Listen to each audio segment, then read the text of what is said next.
and their village would vanish from every map.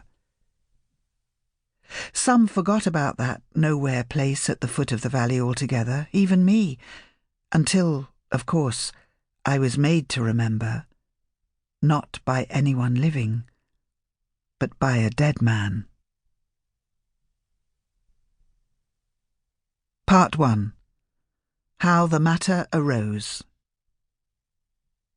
A house is never still in darkness to those who listen intently. There is a whispering in distant chambers. An unearthly hand presses the snib of the window, the latch rises. Ghosts were created when the first man woke in the night. J. M. Barrie, The Little Minister. Chapter 1.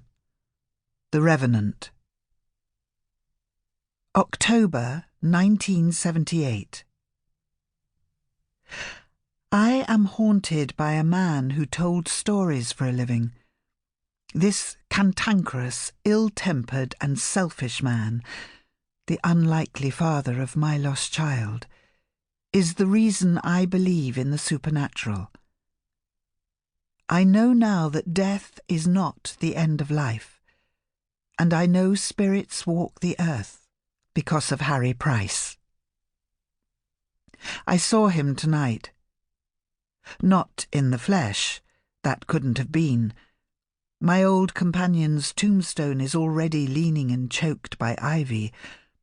All that remains of that notorious magician, scientist and showman is a date and a name. And yet, I saw him. A woman in her mid-70s should be able to tell what is real and what is fantasy, but as I sit here at my desk, my fingers stiff and painful and swollen from arthritis, an icy coldness creeping up my legs, I have reached a conclusion. Some stories are never finished. Some voices insist on being heard, even after death. Harry Price's voice is one of them. Here's what happened. Shortly after 9 o'clock, I was in the kitchen at the back of our cliff-top cottage, preparing to wash the dinner dishes. Vernon, my husband, was next door in the living room, listening to music on the radio. Karen Carpenter was singing, her floating voice reminding me that we had only just begun. The song raised a smile, which quickly contorted into a grimace, for as I plunged my hands into a cloud of soapsuds in the sink, I caught sight of a flickering light through the window, and my stomach became sickly tight.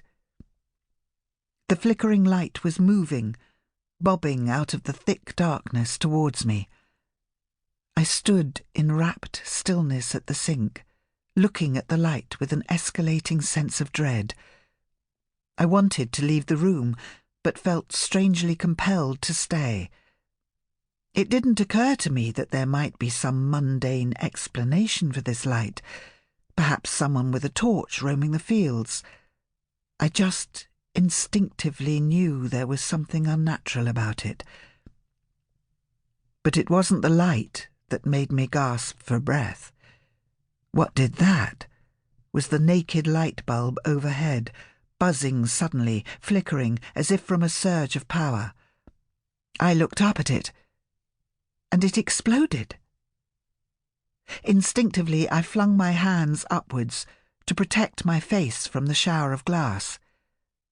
A second passed, 2, while I blinked away the dazzling flash, and then I removed my sodden hands from my hair and looked around the kitchen, back at the window, and saw that I was no longer alone. A dark form was in the window pane, brooding just over the reflection of my right shoulder. Immediately I recognized the broad shoulders, the black fedora tipped over his eyes, and I knew right away that this spectral form was not an illusion, but the image of a departed soul. Harry.